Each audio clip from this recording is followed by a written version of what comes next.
Baik, assalamualaikum warahmatullahi wabarakatuh. Waalaikumsalam warahmatullahi wabarakatuh. Dalam gelaran public lecture yang ke-9 atau episode 9 hari ini, kita akan mencoba meramu sebuah tema yang mungkin tema yang sedikit membuat orang terheran-heran karena ketidaktahuan. Makanya hari ini saya menghadirkan dua narasumber yang luar biasa dalam tema paradoks wakaf dan penumpukan sampah hari ini. Yang pertama saya perkenalkan Ayahanda Dr. Yana Fajar FY Basori MSI. Assalamualaikum. Selaku sekretaris pimpinan daerah Muhammadiyah Kota, dan beliau juga koordinator bidang Majelis Pustaka dan Informasi yang mengadakan program lintas UPP dan lintas Ortom hari ini. Ya, salah satunya ini adalah public lecture. Beliau banyak programnya ya. Luar biasa. untuk menghidupkan memakmurkan persyarikatan.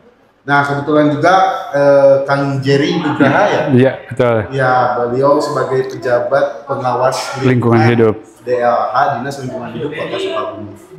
Baik, mungkin yang pertama saya mengizinkan waktu ke Kang Jerry dulu untuk menyampaikan 5 atau 10 menit dalam apa itu DLH, bagaimana itu sampah hari ini. Siap, mangga. Bismillahirrahmanirrahim. Assalamualaikum warahmatullahi wabarakatuh. Waalaikumsalam. Nah, mungkin ini kita ngomong terkait DLH ya Pak ya? Iya. Nah, kalau DLH emang itu tupoksinya, jadi kita ada 3 bidang. Bidang penaatan, bidang pengendalian, dan bidang persampahan. Nah, mungkin dengan tema yang ini lebih terkait dengan bidang persampahannya, dengan kondisi sampah. Nah, mungkin tadi saya juga ngobrol sama Bapak nih terkait masalah persampahan. Jadi betul, kenapa sekarang sampah di kita banyak menumpuk, dan itu juga kondisi dengan kondisi TPA kita saat ini. Karena kalau boleh tahu ini info, mungkin Akang juga udah tahu, Bapak tadi udah hafal juga, kondisi TPA kita ini sedang dapat pengawasan. Kita bulan Juli kemarin Pak, bulan Juli tanggal 16 kalau nggak salah, kita dapat surat cinta dari kementerian. Surat cinta ya Surat cinta itu, tapi alhamdulillah Pak, kalau kita itu masih kategorinya masih lumayan. Jadi kalau kata orang kementerian, yang terbaik dari yang terburuk. Masya Allah. TPA kita. Tapi itu emang betul. Kondisi penumpukan sampah tidak lepas dari kondisi TPA kita. Dan kondisi sarana prasarana yang ada di Dinas Lingkungan Hidup itu sendiri, Pak. Tadi kita sudah sampaikan juga, mungkin Bapak juga paham, sarana di kita kondisinya udah pada tua semua. Dan kondisi TPA kita itu kalau berdasarkan hitungan paling lama itu mungkin 2026 kita udah tidak bisa lagi Pak. Jadi kondisinya udah stuck, kondisinya udah penuh, dan kita untuk mencari lahan baru di Kota Sukabumi susah. Kita coba kerjasama dengan kabupaten, rencana akan Badaya membuat TPA regional di daerah kabupaten, tapi itu sampai sekarang juga masih belum terrealisasi lah, karena banyak hal. Nah, makanya dari itu kita juga sekarang lagi gencar-gencar ini terkait masalah sampah. Emang kadang-kadang kalau misalnya masalah sampah, kita hanya mungkin DLH atau bukan hanya Kota Sukabumi aja Pak, hampir semua. Karena di TPA kita belum ada teknologi. Sampai saat ini kita belum ada teknologi yang benar-benar untuk mengelola sampah. Jadi kita masih sistemnya konvensional. Sistemnya masyarakat buang sampah, kita ambil sama karyawan, sama kru angkutan, dibawa ke TPA, dibuang, ditumpukan, sudah beres. Tanpa ada pengolahan sama sekali. Dibiarkan aja numpuk. Iya, itu emang betul. Dibiarkan. Kita tidak ada pengolahan sama sekali. Tapi Pak, kita ke depannya, karena kepaksa oge karena kita mendapat surat cinta itu. Kepaksa oke. Iya, karena itu emang mau nggak mau Pak. Iya. Jadi gini, bukan apa? Pemerintah kita emang harus ada teguran dulu mungkin. Oh, cool. Jadi ketika ada teguran, baru Teguran itu dari Kemendagri, lamun teguran ti handap man udah mau katanya udahnya. ya, nah betul Pak. Tapi emang itu kenyataannya. Iya kan? Karena saya sebagai pengawas, saya melakukan pengawasan ke TPA. Oh. Pada saat dulu juga saya udah bilang, Pak, ini kondisi TPA kita. Pasti kasih tahu ya oleh yang Udah. udah ya pasti ya. Zaman almarhum kita sudah sampaikan juga kondisinya nanti ini akan seperti ini. Iya, iya pasti. Nah, ternyata pada tahun 2025 akhirnya ya kejadian juga. Tapi itu bukan hanya Kota Sukabumi. Ya. 437 kota kabupaten se-Indonesia semua mendapat surat cinta. Karena kondisi permasalahannya sama. Iya. TPA hampir sama semua. Mungkin hanya sebagian kecil Surabaya yang dibikin PLTSA. Terus di Ciamis dia dengan menggunakan sanitary landfill. Karena ternyata di Ciamis lahannya ageng Pak, luas dia lahannya. Kita juga sama, TPA kita sebenarnya lahannya luas, 10,71 hektar lahannya. Tapi dari tahun 97, ayeuna kantun sahektar. Kurangan pasti atau Jadi tadi kan kita membahas semua ada 300 tentang daerah ya hari ini yang menjadi tentang wacana pemerintah di bulan Maret 2025 itu penanggulangan sampah 100% di 2025 itu programnya kan di 2025. Nah, kalau boleh tahu timbunan sampah yang per hari diterima oleh daerah Kalau timbulan sampah yang kita catat per harinya itu 186 ton per hari. Dan itu masuk dari kokap juga. Karena kan kita posisinya kan kayak telur. Telur dadar Pak. Yang kuningnya Kota Sukabumi, putih kabupaten. Jadi kita mau dikelilingi sama kabupaten. Tapi itu kita berdasarkan estimasi jumlah penduduk.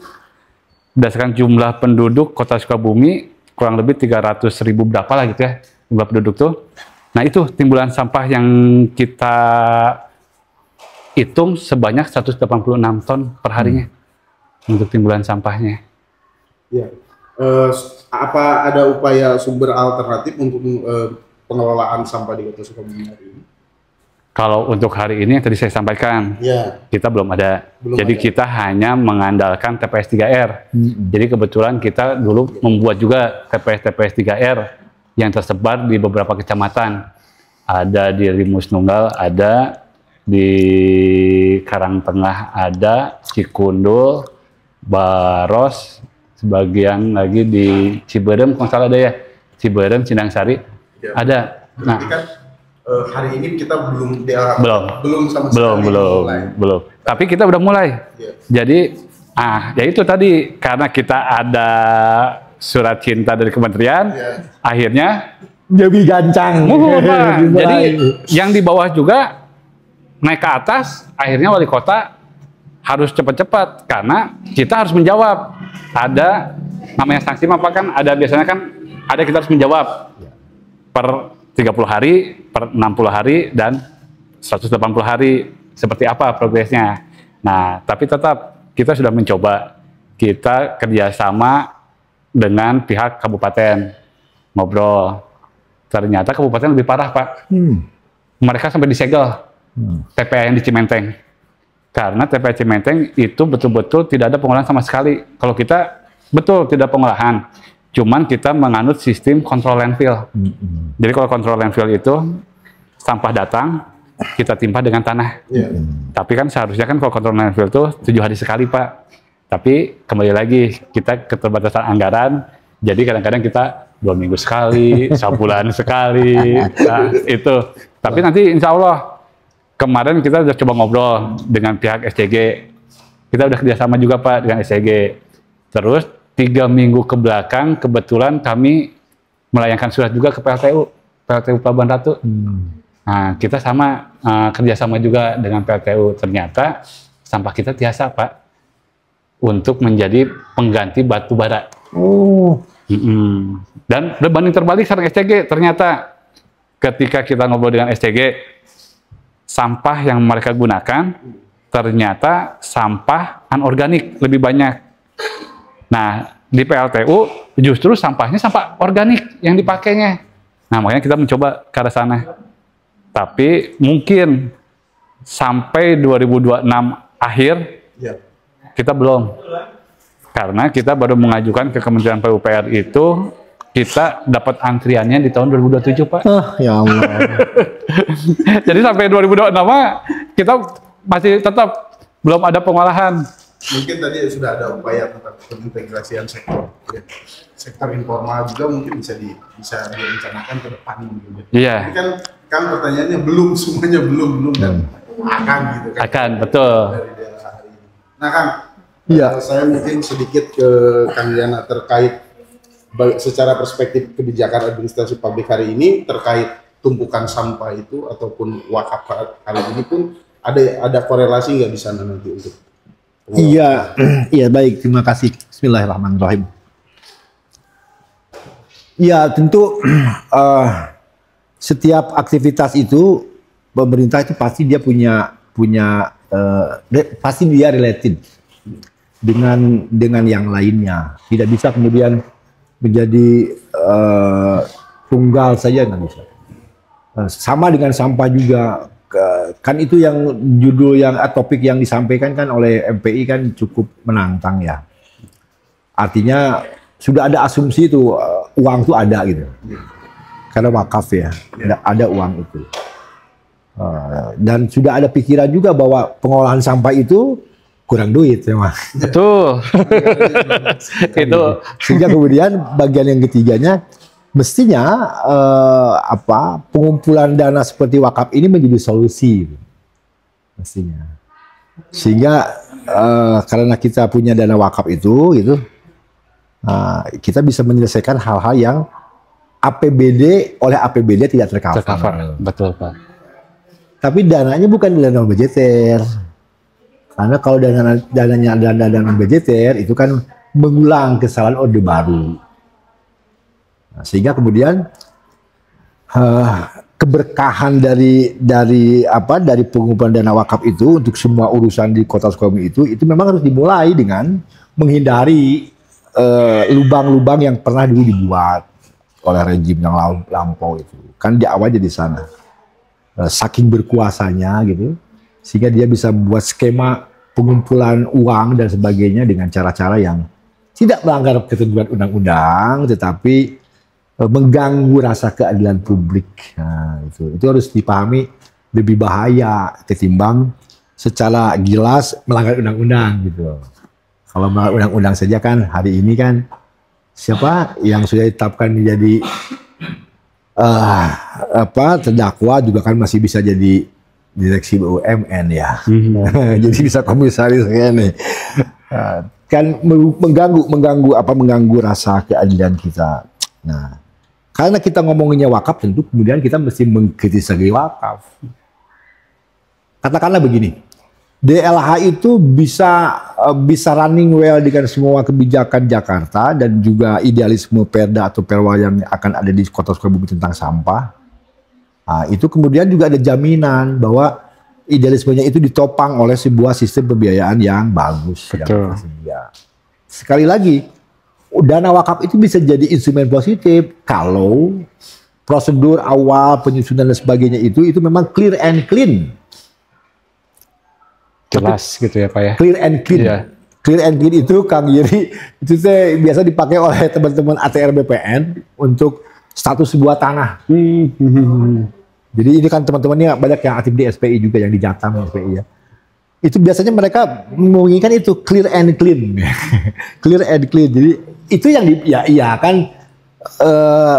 gagasan baru, gagasan inovatif, gagasan yang menunjukkan keinginan keinginan tindakan perubahan sesuai tagline berubahnya itu memang membutuhkan pengorbanan. Nggak ada yang tidak berkorban. Semuanya ada sesuatu yang kemudian dikorbankan untuk mendapatkan yang lebih bagus. Nah, saya sih berpikir tentang pembiayaan itu begitu. Kemudian ternyata kemudian kalau kita telusuri lagi, ya sampah itu urusan wajib atau urusan apa sih buat Pemkot? Nah, itu. Nanti kemudian kenapa begitu? Ya karena itu menyangkut pembiayaan juga. Ya. Kalau kemudian dia urusannya bukan urusan wajib, urusan pilihan atau bukan urusan konkuren, ya tentu perhatian dan pembiayaan pun kan sedikit. Kan kalau di sistem APBD kita kan untuk ANS, untuk pejabat-pejabat itu ya jelas kan, apapun dibayarkan, ada uangnya. Nah, karena dia melihat ketentuan bahwa itu tadi sampah bukan kemudian urusan wajib misalnya. Tapi kan bisa jadi urusan pilihan apa. Nah, yang itu tentang pembiayaan jelas dari sana, bisa dari wakaf ya. Kalau tadi itu ya sudah clear. Yang kedua begini, ini juga tentang persepsi saya kira, persepsi ya. Persepsi kita tentang sampah Pak Guntur. Jadi pertama memang sampah itu dominan untuk dibuang lah gitu. Betul. Tapi kan juga tidak mengapa dong kalau kita bangun sekarang sebuah kesepahaman bahwa sebenarnya dari sampah itu kita bisa menjadi kelompok orang yang mampu memberdayakan lah begitu. Nah, ini kan informasi penting seperti ini yang belum tercover oleh semua orang kira-kira begitu.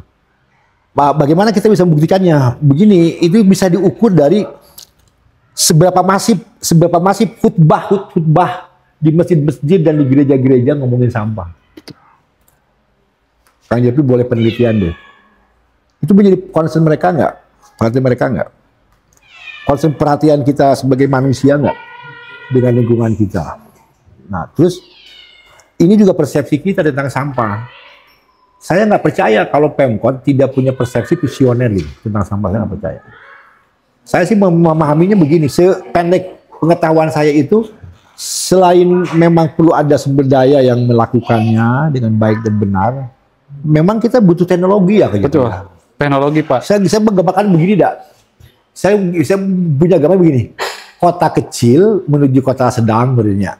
Nanti ke depannya. Ya, beren. Duga kalau kan.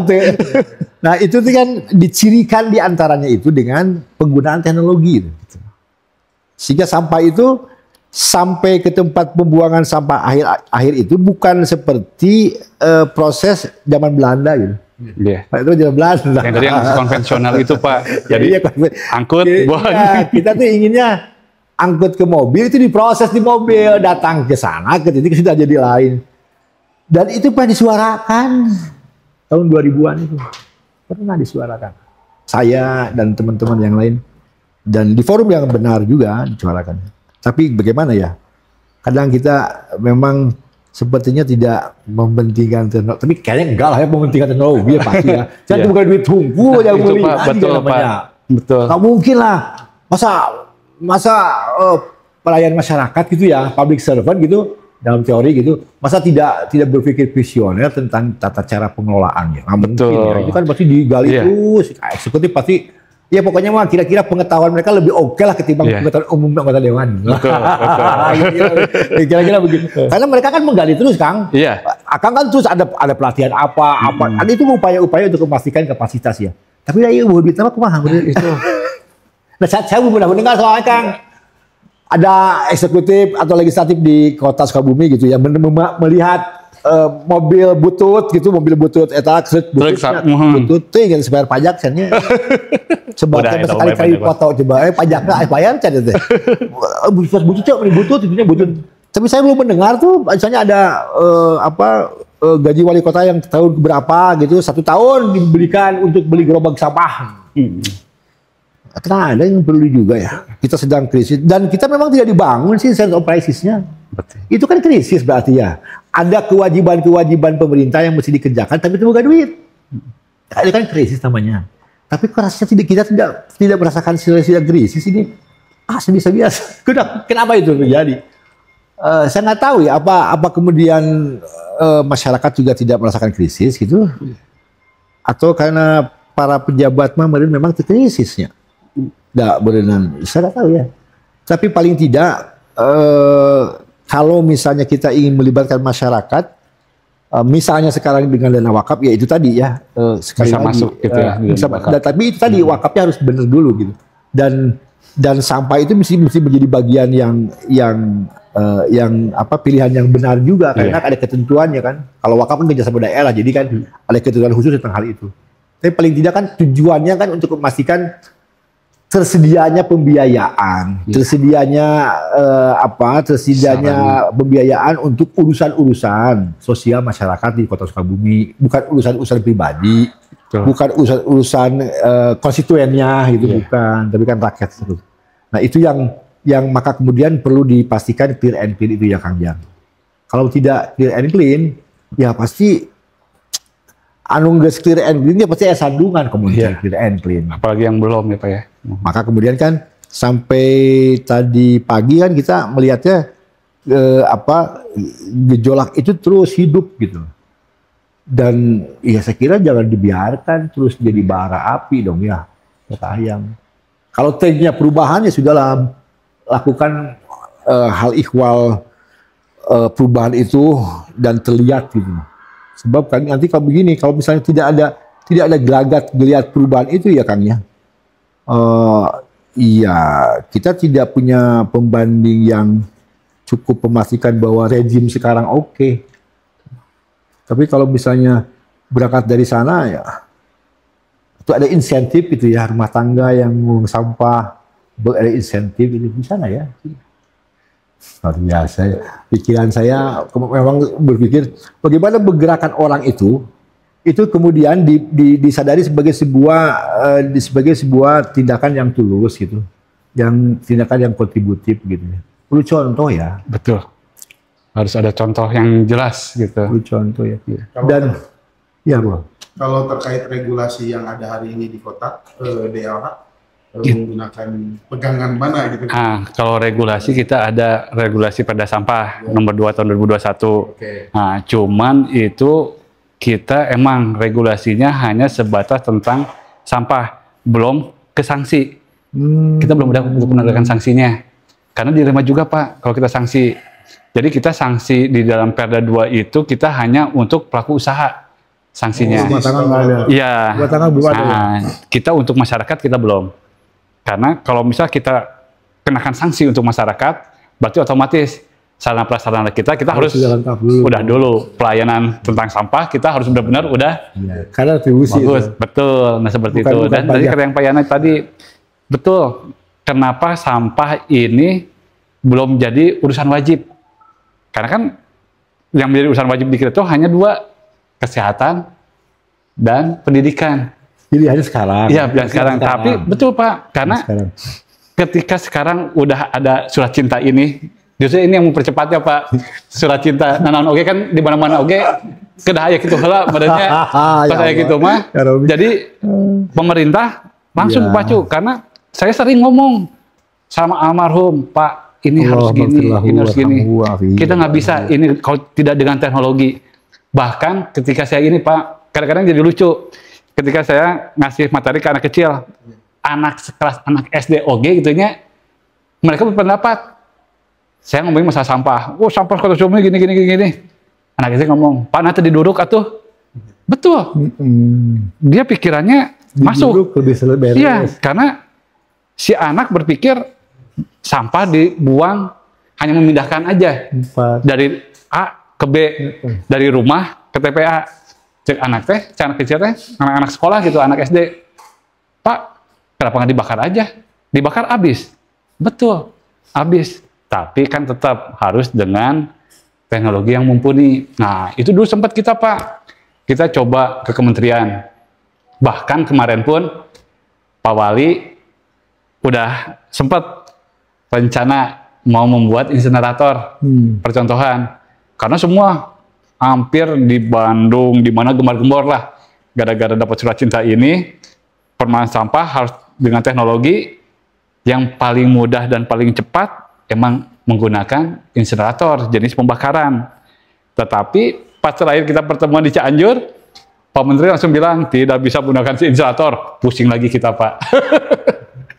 Jadi langkah strategis untuk mencapai program yang pengelolaan 100% pengelolaan zero sampah. Zero sampah. Iya, zero sampah di 2025 ini.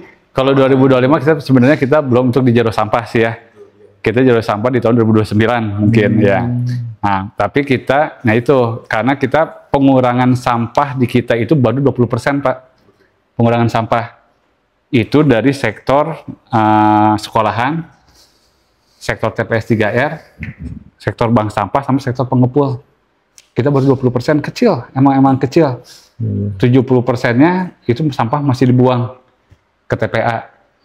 Nah, jadi kita emang rencananya mudah-mudahan kalau misalnya nanti ke depannya kita goal nih, jadi kerjasama dengan PLTU dan SCG, ya insya Allah 2027 kita start awal pembangunan, 2028 kita mulai baru berjalan si program RDF-nya itu, ya mungkin nanti ke depannya bisa kita zero sampah. Tapi untuk saat ini kita udah mulai, kita galakan lagi Pak sosialisasi, karena mungkin hanya itu yang bisa kita lakukan untuk saat ini. Kita mencoba sosialisasi ke seluruh masyarakat, mulai dari kelurahan, kecamatan kita coba. Kalau sekolah kita udah hampir rutin Pak, kalau sekolahan. Jadi kita kan ada namanya sekolah Adiwiyata, sekolah berbudaya lingkungan di sekolah, kita udah sering. Nah, kita coba lagi sekarang, walaupun sekecil apapun lah, kita coba. Karena ya itu, kita belum bisa mengejar untuk zero sampah tanpa dibarengi dengan teknologi. Kalau kita masih tidak dengan teknologi, misalnya TPA Cikundul penuh nih, terus solusi yang lainnya, ya udah kita cari lahan baru. Betul, itu hanya memperpanjang usia sampah berapa tahun. Nanti pada saat kondisi seperti sekarang akan terulang kembali kondisinya. Kalau cuma memikirkan tempat. Iya. Lahan. Jadi tetap lahan kita di TPA Cikundul.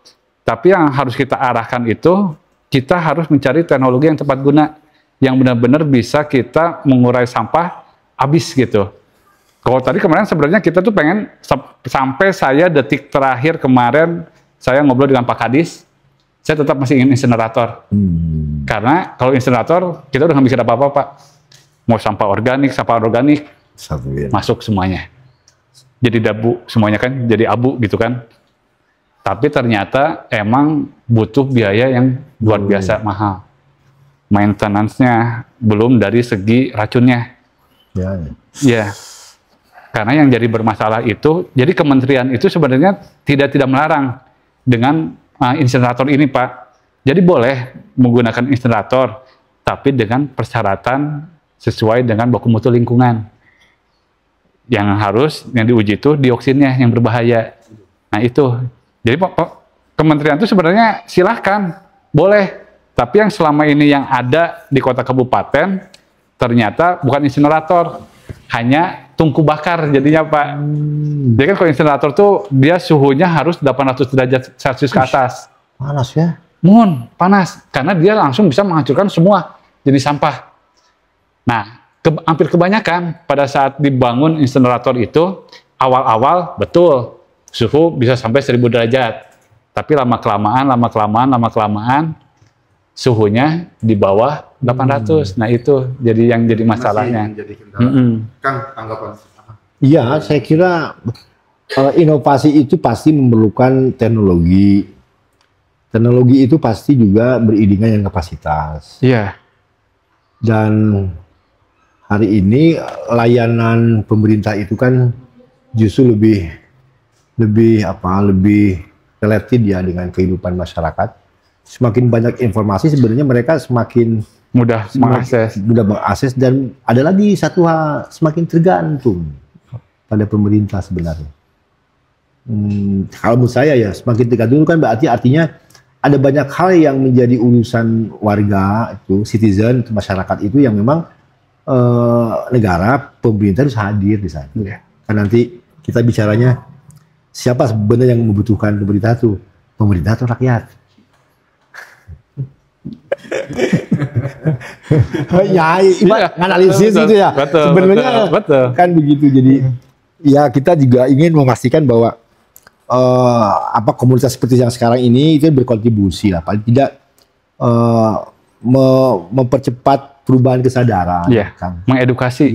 Jadi ya kalau misalnya di Muhammadiyah tentu diajarkan lah seperti itu, tapi kan sering juga kita abai mungkin ya dengan penyediaan tempat-tempat yang sudah disediakan. Dengan prasarananya. Ya, apalagi Kalau lari ke teknologi kita belum, ya justru belum bisa. Belum. Negara aja belum bisa, apalagi sekolah-sekolah swasta. Gitu. Tapi paling tidak kan perhatian kita di Muhammadiyah itu, Kang, yang kita perhatikan itu memang isu ini dikaitkan dengan program Muhammadiyah, Ekobrik gitu ya. Iya, betul. Kemudian terakhir kemarin Gispin, gitu.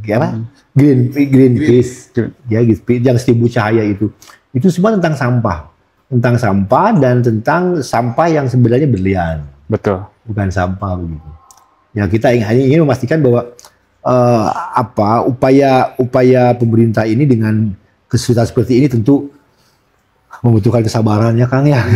Luar biasa, Pak. Kita sih berharap ya Kang ini diberkahi oleh Allah lah ya. Amin. Sudah ini ya. Diniatkannya jangan hanya cari uang aja gitu. Tapi insya Allah Pak. Gitu. Sebetulnya untuk sosialisasi saya pengawas, bukan untuk sosialisasi sebenarnya. Tapi ya gitu kadang-kadang Pak Jari, ya udah Pak Jari nanti sosialisasi. Mantap Pak. Insya Allah. Tapi kemarin terakhir kita di ini Pak, di Masjid Al Muhajirin, Persistri, Persatuan Istri Islam. Nah kita juga masuk ke sana. Jadi kita terus sosialisasi. Kadang-kadang suka capek juga nyapanya.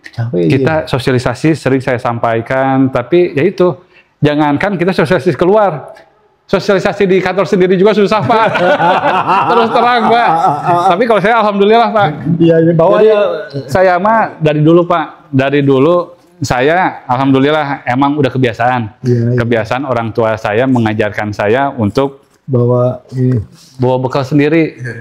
Minum sendiri gitu. Jadi ini salah satu. Jadi salah satu kita mengurangi sampah lah. Kerennya sih Bapak. Karena kadang-kadang ya itu Pak yang tadi saya bilang. Kadang-kadang saya malu Pak. Ketika saya ngasih materi, ngajak ke anak-anak sekolah gitu ya. Kan namanya anak-anak kan mereka harus kasih contoh. Kalau misalnya enggak, si bapak anak oge, bari ngarokok, bari iya. Aduh. Cilaka. Nah makanya dari situ emang kebetulan saya emang dari dulu terbiasa, sampai saya sering digodain lah sama teman-teman, masih keneh itu di bekalan. Tapi justru saya nggak malu, biar mereka juga biar merasa. Dan kadang-kadang mungkin teman-teman kalau di DLH seringlah yang sering nggak enak sama saya. Karena saya kadang ngomong sok saya enak nanti ya. Didinya mah gawe di DLH, hari ngarokok di mana wae, micen puntung kayak itu kan dia. Itu emang betul. Jadi jangankan kita mengajak masyarakat luar, kita mengajak karyawan juga itu sulit, susah benar. Emang butuh panggilan. Jadi butuh benar, kita harus pelan-pelan sampai mereka mau gitu. Dan itu juga tetap kita udah mengajak.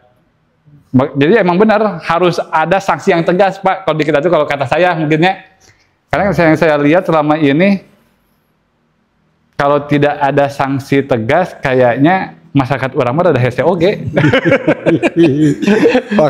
Saya nggak bisa komentar. Berat ya Pak. Iya, tapi emang betul Pak. Jadi gini, kenapa saya ngomong seperti itu? Ketika Abdi kantos Pak, ada ini yang lucu sih. Abdi kapukul kepala dinas itunya, Jar, kita sekarang ada jadwal nih. Kita jalan-jalan protokol dibagi untuk mengantisipasi sampah-sampah yang gini. Pas ada kita mahnya, laras Pak, jalan itu sararieuneun. Di jalannya di gang, terus nyadak iya kresek sampah, iya kantong sampah. Jadi payunan jalan teh, pas saya urang balik deui Pak, teu janten. Tapi itu hanya beberapa bulan. Setelah itu ya kembali lagi masyarakat seperti itu lagi. Jadi memang sanksi perlu ya? Kayaknya sanksi emang perlu Pak kalau kata saya Pak. Karena kalau misalnya lihat Akang aja atau Bapak misalnya main ke Singapura, yang udah jelas di sana sanksinya jelas. Meludah aja kena sanksi. Kita bisa ngarokok oge nggak ada tempat Pak. Ketik nyari tempat aja bisa ngarokok, buang sampahnya teratur. Tetapi ketika pulang ke Indonesia karena dengan kondisi yang bebas, sebebas-bebasnya, ya akhirnya gitu. Jadi menurut saya mah sanksi harus ada, tapi dilema ketika kita memberikan sanksi, berarti pelayanan juga kita harus Ketersediaan benar-benar layanannya harus tersedia. Ya. Jangan sampai kita menegakkan sanksi, nanti akan baliknya ke kita lagi. Kita disanksi, tapi pelayanan-pelayanan tempat sampahnya, pengangkutannya, nah itu. Jadi emang benar-benar itu harus panjang lah. Dari Januari sampai September ini berapa persen sampah yang sudah terkelola? Nah, kalau untuk sampai saat ini kita kebetulan data di kita masih kecil untuk data pengurangan. Kita masih di sekitar 10% karena banyak juga di kita TPS yang kurang optimal, si TPS 3R-nya. Dan juga sekolah juga sebagian besar masih banyak, karena itu tadi pengangkutan juga kita kendala dengan armada truk kita. Jadi kadang-kadang suka ada Pak, misalnya kan biasanya 2 hari sekali kata Bapak tadi yang di SMP 3. Nah itu kondisinya sebenarnya karena armada truk kita Pak. Armadanya kurang. Bukan kurang iya, dan juga kondisinya sudah tua Pak. Iya. Kondisinya. Sampai Bahkan udah ada yang sampai 15 tahun masih beroperasi sampai sekarang. Ya, dan itu kita membeli untuk sarana prasarana buat armada truk kita bukan dari APBD. Dari APBD kita nggak sanggup untuk beli kendaraan. Itu kebanyakan kita Banggup atau Banprov. Iya, hampir kebanyakannya. Oke, Kang, sebelum kita akhiri ya Kang ya, akan memandang sampah itu seperti apa? Ya sebenarnya sampah itu bisa jadi bukan sampah. Bisa jadi uang. Kalau misalnya kita sebut ada sampah masyarakat kan bisa jadi itu kemudian bisa rubah menjadi berlian masyarakat. Betul. Ini juga sama. Tetapi kan karena ini sudah menjadi urusan struktural, bukan lagi urusan kultural, maka kemudian barangkali sistem tadi itu ya, sistem pengaturan sanksinya, kemudian yaitu sistem Teknologi. menghadirkan layanan publiknya itu. Kan itu memerlukan sarana prasarana yang ujungnya adalah pembiayaan, dan itu karena kita kekurangan biayaan, inovasi pikiran kita wakaf itu sudah benar, tetapi tadi sekali lagi harus clear dulu dan clean wakafnya. Jadi si wakaf itu bisa diarahkan Nah, untuk kira-kira begitu. Saya kira itu. Terima kasih. Kang, dari Akang untuk hari ini kerja DAH yang tadi akan belum semua, tapi tentunya dari Januari sampai September tadi kan ada 10%. Ya sudah Mbak. Ya, Bukan belum. sebenarnya bukan belum, dalam artian belum itu kita belum ada teknologinya. Karena teknologi, karena selama ini kan kalau misalnya kita tidak melakukan pekerjaan, mungkin lebih parah lagi. Wah iya lo pasti. Sampah akan lebih. Iya. Justru kita dengan anggaran yang kurang memadai lah istilahnya, kita masih berupaya. Tetap sampah kita masih untuk ukuran kota kita alhamdulillah lah masih bisa tertangani, walaupun ada beberapa titik mungkin yang penumpukan sampah yang kadang-kadang masih ada, siang masih ada lagi, tapi dalam artian kita bukan belum kita tidak melakukan pekerjaan. Kita sudah kita coba semaksimal mungkin, bahkan sampai detik ini pun kita secara langsung ini sosialisasi. Nanti mungkin ada viewer yang melihat, kita mengajak lah. Jadi saya sampai terakhir, saya tidak pernah berhenti-hentinya. Kita mengajak dari sekecil mungkin, dari pribadi kita sendiri, hal yang terkecil aja. Boleh membawa tumbler kayak gini, kan ini kan sebenarnya mudah, tapi sulit untuk dilaksanakan. Kadang-kadang kayak anak ABG mah, anak Gen Z kadang-kadang gengsi gengsi, apalagi bawa sip kalau gitu mah. Nah makanya kalau saya ngobrol kemarin sama ketua KNPI juga, kita sempat debat juga sampai ada roda panas lah. Tapi ya enggak, cuma betul karena kita menyamakan persepsi. Ayo kita sama-sama, karena masalah sampah ini bukan hanya masalah pemerintah, tapi masalah semua kita bareng-bareng, masyarakat semuanya. Yuk kita sama-sama. Kita coba dari hal yang terkecil aja kita bisa memilah sampah. Betul kata Pak Yana, sampah masyarakat aja bisa menjadi berlian. Iya tuh. Ini juga betul, karena kan banyak Pak ya sekarang sampah ternyata ketika kemarin COVID, bisnis yang tidak hancur pemulung. Justru pemulung mereka lebih banyak ininya, karena banyak orang konsumtif beli makanan Air. ke rumah. Gitu.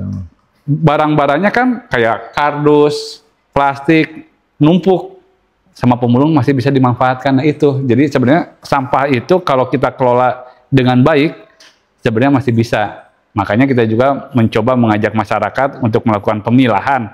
Jadi minimalnya ini yang kita galangkan sekarang Pak, karena kita emang terbentur dengan teknologi, jadi kita mencoba mengajak masyarakat itu hal yang terkecil yaitu kita memilah sampah di rumah. Memilah sampah. Iya, memilah sampah walaupun itu sulit, tapi tetap kita coba terus kita gaungkan. Bahkan Pak Wali juga membuat surat edaran terkait dengan penanganan sampah organik. Iya, nah itu. Jadi hal sekecil apapun ya kita mencoba terus Sampah. kita untuk memilah sampah lah. Sampah hari ini berarti pada akhirnya kita membutuhkan komitmen besar. Betul. Karena regulasi pun sudah, terus pengelolaan berbasis wawasan lingkungan dan berkelanjutan ke depan juga, mungkin itu perlu kita rempukan sama-sama. Iya, kita sama-sama. Normal, ya Betul. Kan? Tadi kan kalau dari regulasi ada kerjasama dengan daerah lain sudah dilakukan dengan Sudah. SCG, dengan sektor Kabupaten juga dengan kabupaten sudah. dengan komunitas juga sudah. Mungkin ke depan Muhammadiyah akan tentunya menjadi garda terdepan untuk urusan-urusan sampah sudah lama dilakukan gitu kan. Boleh. Makanya pada kesempatan ini kita mendorong bagaimana narasi tentang penanggulangan sampah ini ke depan bisa terserap oleh masyarakat lainnya. Terima kasih Kang Jerry atas Sami-sami. terima kasih Ayahanda. Siap, no problem. Terkait hari ini Kota Sukabumi menuju kota bebas sampah itu mungkin dilakukan dengan cara-cara yang panjang dan komitmen besar. Kota Sukabumi bebas sampah. Assalamualaikum warahmatullahi wabarakatuh. Waalaikumsalam warahmatullahi wabarakatuh.